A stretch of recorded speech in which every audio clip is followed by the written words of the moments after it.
아침 말씀. 오늘 본문 말씀은 시편 137편 1절에서 9절입니다.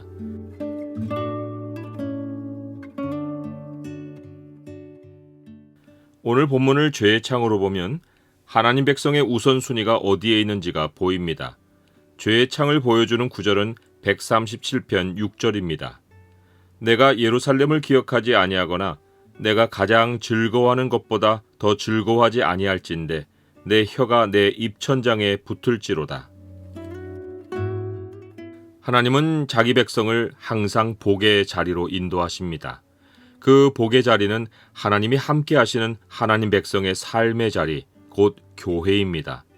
구약에서는 그 자리를 시온이라고 하고 신약에서는 교회라고 합니다.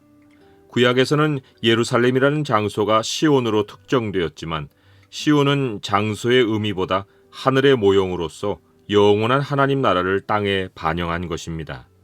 신약의 교회도 마찬가지입니다. 하나님이 땅에 완성하기 위해 교회를 세우지 않으셨습니다. 교회는 영원한 하나님 나라의 모형을 보이신 것입니다.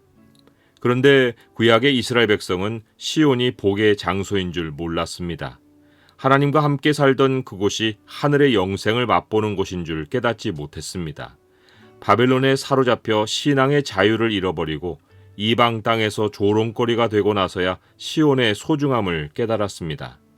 신약에서는 탕자에 대한 예수님의 비유가 이 사실을 잘 가르쳐줍니다.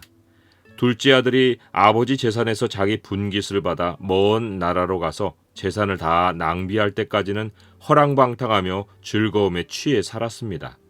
그런데 궁핍해져서 그 나라 백성 중 한 사람에게 붙여 살았는데 돼지 먹는 쥐염 열매로 배를 채우려고 해도 주는 이가 없었습니다. 그제야 그는 세상이 얼마나 살벌하고 인정이 없는 곳인지 깨달았습니다. 그가 마침내 발견한 결론은 내 아버지에게는 양식이 풍족한 품꾼이 얼마나 많은가, 나는 여기서 줄여 죽는구나 라는 것입니다. 우리의 영원한 하늘 아버지의 품 안이 사람이 행복을 누리는 자리입니다. 하나님 백성이 하나님 안에서 사는 것이 행복인 줄을 모르면 세상을 동경하며 그들의 삶의 패턴을 따르려 할 수 있습니다. 시온을 떠나 세상으로 가서 자기가 하고 싶은 대로 살며 꿈을 이루려 할 수 있습니다. 그러나 하나님이 가르쳐 주시는 땅의 현실은 땅이 사람의 죄로 하나님께 저주를 받아 수고의 땀을 흘리지 않으면 쉽게 양식을 얻지 못하는 곳이라는 것입니다. 우리가 하나님 안에 있으면 땅에 살아도 하나님 은혜 안에서 땅을 사는 것입니다. 하나님이 우리를 품고 계시기에 저주가 역사하지 못합니다. 오히려 하나님 안에 있는 우리에게는 저주가 복으로 바뀝니다. 이것을 모르고 세상을 쫓아 살던 구약 하나님 백성은 나라가 망하여 바벨론의 포로로 끌려갔습니다. 바벨론은 그 당시 가장 문명이 발달한 도시였고 그들이 세상을 동경할 때 가장 가고 싶어 했던 먼 나라였습니다. 하지만 바벨론의 여러 강변이 아무리 아름답고 흥이 나는 곳이어도 지금 그들은 세상 여흥의 장단을 맞출 수 없었습니다. 그들은 바벨론 여러 강변 거기에 앉아 시온을 기억하며 울었습니다. 노예가 되고 나서야 하나님 백성의 특권이 무엇이며 하나님 백성의 축복이 무엇인지를 슬픔 속에 깨달았습니다. 하나님의 영으로 거듭난 백성이라도 하나님 안에서 사는 것의 의미를 제대로 모르면 자기 욕구에 끌려 세상으로 향할 수 있습니다. 하지만 거기서 세상 사람들이 자기를 위하여 재주를 부려보라고 계속 요구하면 마침내는 견딜 수 없게 됩니다. 자존심이 허락하지 않아서가 아닙니다. 하나님의 영이 자기 안에서 괴로워하시는 것을 그 순간 강하게 느끼기 때문입니다. 그때까지는 그들과 어울리는 것이 너무 좋을 수 있습니다.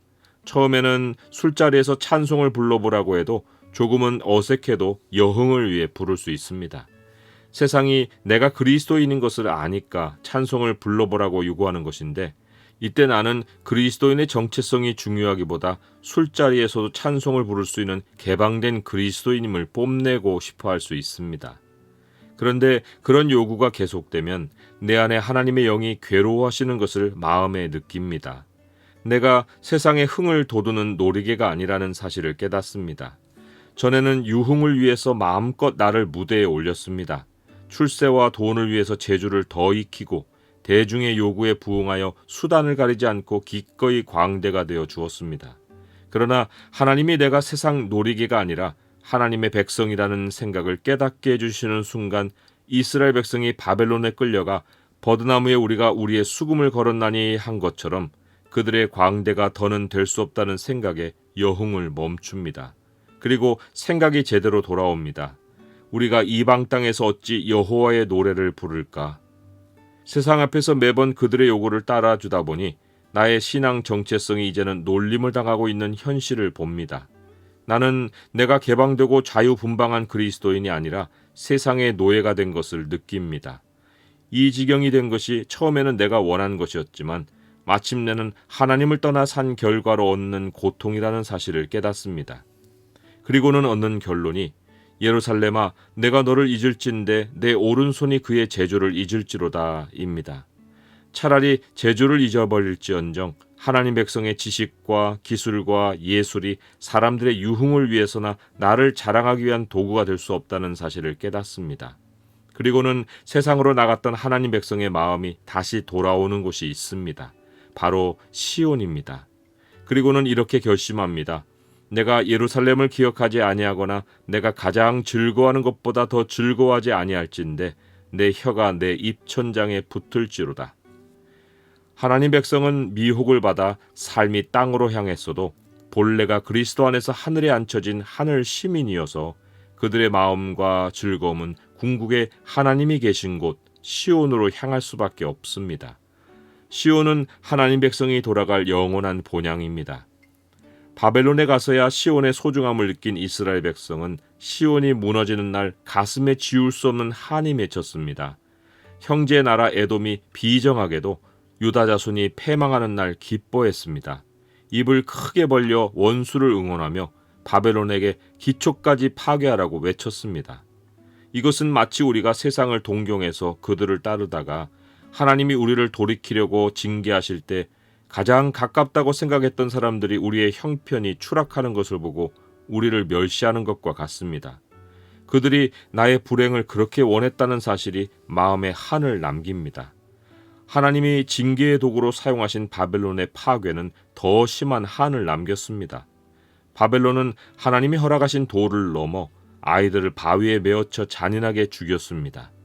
이스라엘은 가슴에 맺힌 한을 주님께 쏟으며 하나님이 공의를 행하여 그들이 행한 그대로 갚아주시길 기도했습니다. 세상이 이렇게 잔인한 줄도 모르고 그들을 동경했던 것이 이스라엘 백성이었습니다. 하나님 백성이 하나님 밖의 사람들과 아무리 잘 어울려도 끝에 가서 당하는 일은 한이 맺히는 고통입니다. 이제 하나님께 돌아온 하나님 백성은 자기 죄로 고통당하는 일을 끝내야 합니다. 세상으로 인해 한이 맺힌 일도 하나님의 공의로운 심판에 맡겨야 합니다. 이제부터는 하나님 나라를 위해 은사를 사용하고 하나님 나라를 위해 고난도 감내해야 합니다. 세상은 우리가 여흥을 즐기고 나눌 무대가 아니라 떠날 곳입니다. 세상에서는 버드나무에 수금을 걸고 하나님이 나의 영원한 삶을 두신 그리스도의 몸된 교회에서 축복을 누리며 살아야 합니다. 그리스도인은 한 맺힌 한 세상을 살다가는 인생이 아닙니다. 우리는 저주받은 땅에서도 하나님이 주시는 복으로 살고 영원한 천국으로 옮겨가는 최고로 복된 인생입니다.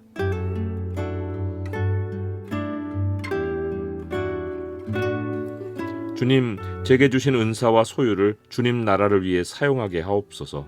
세상을 기쁘게 하는 것이 얼마나 부질없는 결말을 가져오는지 알았사오니 평생의 하늘 번향인 예루살렘을 기억하고 주님이 기뻐하시는 일을 하며 살게 하옵소서. 예수 그리스도의 이름으로 기도드립니다. 아멘.